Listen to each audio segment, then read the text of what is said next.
ಅವರೇ ಮಗುನ ಕರ್ಕೊಂಡು ಬಂದಿರೋದು. ನೋಡೋಕೆ ತುಂಬ ಒಳ್ಳೆಯವ್ರ ಥರ ಕಾಣ್ತಾರೆ. ಆಮೇಲೆ ತುಂಬ ಶ್ರೀಮಂತರು ಅನಿಸುತ್ತೆ. ಯಜಮಾನ್ರೆ ಬನ್ನಿ, ಒಂದ್ಸಲ ಬನ್ನಿ, ನಿಮ್ಮ ಮೊಮ್ಮಗು ನೋಡಿ. ಬನ್ನಿ ಯಜಮಾನ್ರೆ. ಯಜಮಾನ್ರೆ ಯಜಮಾನ್ರೆ.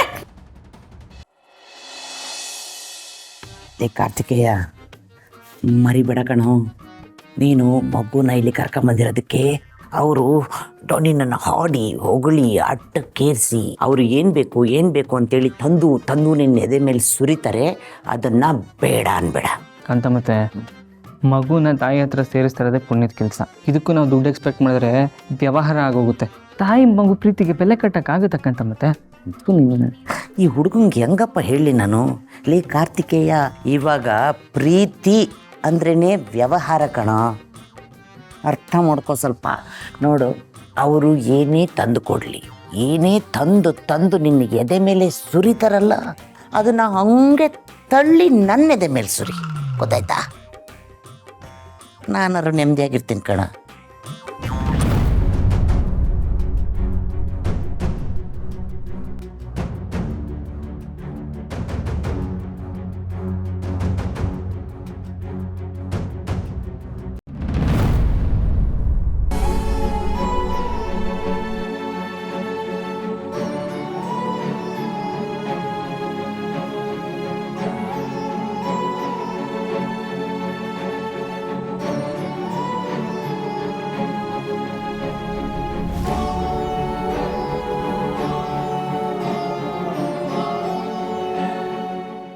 ಮಾವ, ಏನು ಯೋಚನೆ ಮಾಡ್ತಿದ್ದೀರಾ?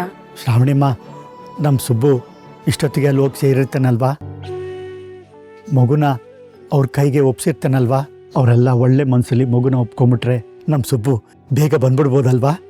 ಮಾವ, ಸುಬ್ಬು ಇವತ್ತಷ್ಟೇ ಅಲ್ಲಿಗೆ ಹೋಗಿದ್ದಾನೆ. ಅಲ್ಲಿನ ಪರಿಸ್ಥಿತಿ ಹೇಗಿರುತ್ತೋ ಏನೋ. ನಾನು ಕೂಡ ಸುಬ್ಬು ಕಾಲ್ಗೋಸ್ಕರ ವೇಟ್ ಮಾಡ್ತಾ ಇದ್ದೀನಿ. ಆ ಮನೆಯವರು ಅವನ್ನ ಹೇಗೆ ಟ್ರೀಟ್ ಮಾಡ್ತಿದ್ದಾರೋ, ಅವನ ಬಗ್ಗೆ ಏನು ತಿಳ್ಕೊಂಡಿದ್ದಾರೋ, ಈ ಎಲ್ಲ ವಿಷಯನೂ ನಮಗೆ ಗೊತ್ತಾಗಬೇಕಂದ್ರೆ ಅವ್ನು ನಮಗೆ ಕಾಲ್ ಮಾಡಲೇಬೇಕು. ಶ್ರಾವಣಿಮ್ಮ, ನಿಮಗೆ ವಿಶಾಲ ಬುದ್ಧಿ ಗೊತ್ತೇ ಇದೆ. ಅವನು ಹೊರಟ ಮೇಲೆ ಅವಳು ಮಂಕಾಗ್ಬಿಟ್ಟಿದ್ದಾಳೆ. ಅವಳಿಗೆ ಅಲ್ಲಿ ಏನಾಗುತ್ತೋ ಏನೋ ಅನ್ನೋ ಭಯ. ಭಯ ಯಾಕೆ ಪಡ್ಬೇಕು ಮಾವ? ಸಿಂಹದ ಗುಹೆಗೆ ಹಸು ಹೋದ್ರೆ ಭಯ ಪಡ್ಬೇಕು. ಆದ್ರೆ ನಮ್ ಸುಬ್ಬು ಹಸುವಿನಂತ ಮನ್ಸಿದ್ರು ಶಕ್ತಿಯಲ್ಲಿ, ಧೈರ್ಯದಲ್ಲಿ ಅವನು ಸಿಂಹನೇ. ನಾವೆಲ್ಲರೂ ಸುಬ್ಬುನ ತುಂಬಾ ಸಾಫ್ಟು, ಮುಗ್ಧ, ಸಿಂಪಲ್ ಹುಡುಗ ಅಂತ ಅನ್ಕೊಂಡಿದೀವಿ. ಆದ್ರೆ ಅವನು ಪ್ರಚಂಡ. ಆ ಮನೆಯವ್ರ ಬಗ್ಗೆ ಎಲ್ಲಾ ವಿಷಯನೂ ಮುಂಚೆನೆ ತಿಳ್ಕೊಂಡು ಹೋಗಿದ್ದಾನೆ. ಅದು ನಿಜಾನೇ. ಒಳ್ಳೆಯವ್ರ ಹತ್ರ ಎಷ್ಟು ಸಾಫ್ಟ್ ಆಗಿರ್ತಾನೋ, ಕೆಟ್ಟವ್ರ ಎದುರುಗಡೆ ಬಂದ್ರೆ ಅಷ್ಟೇ ಕ್ರೂರಿ ಆಗ್ಬಿಡ್ತಾನೆ. ನನ್ ಮಗ ಮುದ್ದಾಡಕ್ಕೂ ಸೈ, ಹೊಡೆದಾಡಕ್ಕೂ ಸೈ. ಅವನ್ ಯಾರ ಮಗ ಹೇಳಿ? ನನ್ನ ಮಗ, ಸಾಲಿಗ್ರಾಮದ ಬಂಟನ ಮಗ. ಕರೆಕ್ಟ್ ಆಗಿ ಹೇಳಿದ್ರಿ ಮಾವ.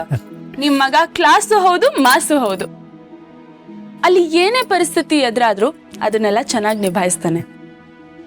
ಮುಳ್ಳಿರೋ ಗಿಡದಲ್ಲಿ ಹೂವು ಇರುತ್ತೆ. ಅದೇ ತರ ಆ ಮನೆಯಲ್ಲೂ ಎಲ್ರು ಕೆಟ್ಟವರೇ ಇರ್ತಾರೆ ಅಂತ ಹೇಳೋದಕ್ಕಾಗಲ್ಲ ಅಲ್ವಾ?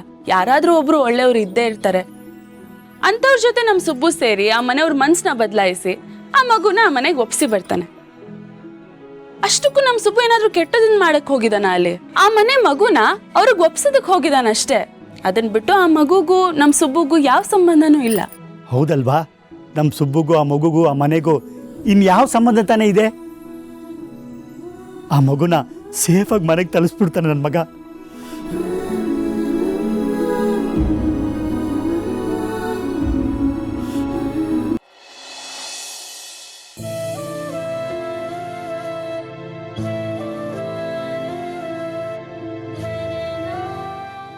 ಹೌದು ಯಜಮಾನ್ರೆ, ನಿಮ್ಮ ಮೊಮ್ಮಗಳು, ನಿಮ್ಮ ವಂಶದ ಕುಡಿ, ಈ ಮನೆ ಮಹಾಲಕ್ಷ್ಮಿ.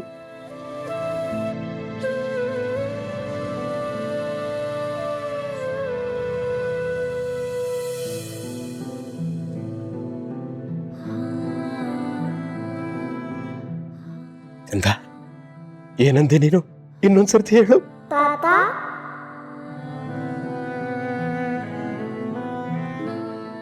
ಹೌದು ತಾತ, ನಿಮ್ ತಾತ ನಿಮ್ಮಪ್ಪ ಅಮ್ಮನ ಮೇಲಿನ ಕೋಪಕ್ಕೆ ನಿನ್ನ ಪ್ರೀತಿನ ದೂರ ಮಾಡ್ಕೊಂಡಿದ್ದೆ ತಾತ.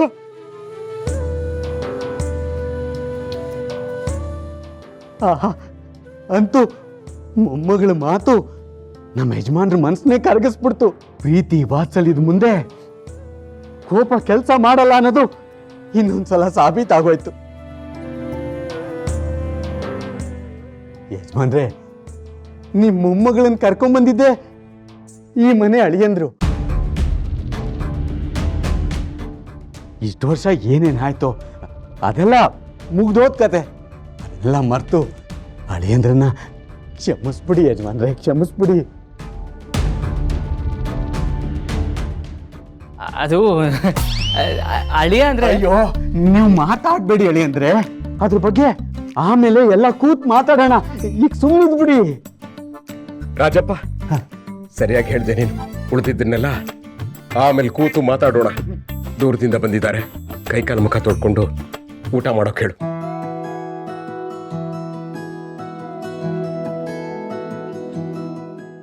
ಕದ್ದ ಬಾ, ತಾತ ನಿನ್ಗೆ ಸಿಹಿ ಕೊಡ್ತಾರೆ. ಅಯ್ಯೋ ಶಾಂತಮ್ಮ, ಏನ್ ನೋಡ್ತಾ ಸುಮ್ಮನೆ ನಿಂತಿದ್ಯಾ? ಹಾ ರಾಜಪ್ಪ, ಅಳಿಂದ್ರೆ ಬನ್ನಿ ಕೈ ಕಾಲು ತೊಳ್ಕೊಳ್ಳಿ, ಊಟಕ್ಕೆ ಬಡಿಸ್ತೀನಿ. ಅಂತ ಮತ್ತೆ ಅಳಿಯಂದ್ರೆ ಅಂತಿದ್ದಾರೆ. ಇವ್ರಿಗೆ ಏನಾಗಿದೆ? ನನಗೆ ಅದು ಗೊತ್ತು, ಕರೀತಿದಾರಲ್ಲ, ಹೋಗೋಣ ಬನ್ನಿ ಅಳಿ ಅಂದ್ರೆ.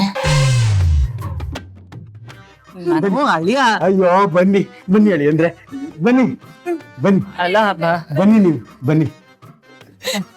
ಅಲ್ಲ ನಾನು ಕಾರ್ತಿಕೇಯ ಯಾವಾಗ ಇನ್ನೊಂದು ಮದುವೆ ಆದ, ಸಂತೋಷದ ವಿಷಯನೇ, ಆದ್ರೆ ಯಾರಿಗೂ ಹೇಳ್ಬಾರ್ದು. ಈ ಮಗು ಕಾರ್ತಿಕೇಯಿಂದ ಹೋಲಿಕೆ ಇಲ್ವಲ್ಲ, ಹೋಗ್ಲಿ ಬಿಡಿ. ವಾ, ಈ ಮನೆ ದೊಡ್ಡದಾಗೂ ಇದೆ, ರಹಸ್ಯಮಯವಾಗಿದೆ. ಏನು ಮಾತಾಡ್ತಿದ್ಯಾ? ಅಲ್ಲ, ಆ ಮಗು ಬೇರೆ ಯಾವಂತೋ ಕೈಗೆ ಸಿಗುತ್ತೆ ಅಂದರೆ ನಮ್ಮ ಕೈಗೆ ಯಾಕೆ ಸಿಗ್ತಾ ಇಲ್ಲ?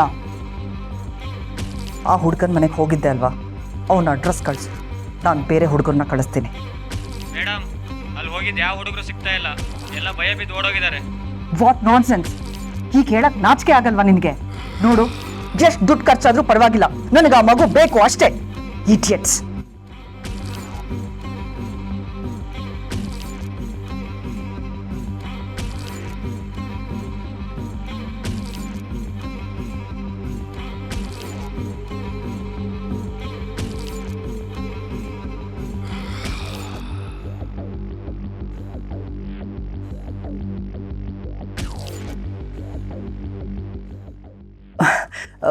ನೀವು ಯಾವಾಗ ಬಂದ್ರಿ?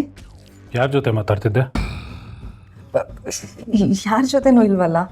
ಸುಳ್ಳು ಹೇಳ್ಬೇಡ, ನೀನು ಮಾತಾಡೋದನ್ನ ನಾನು ಕೇಳಿಸ್ಕೊಂಡೆ.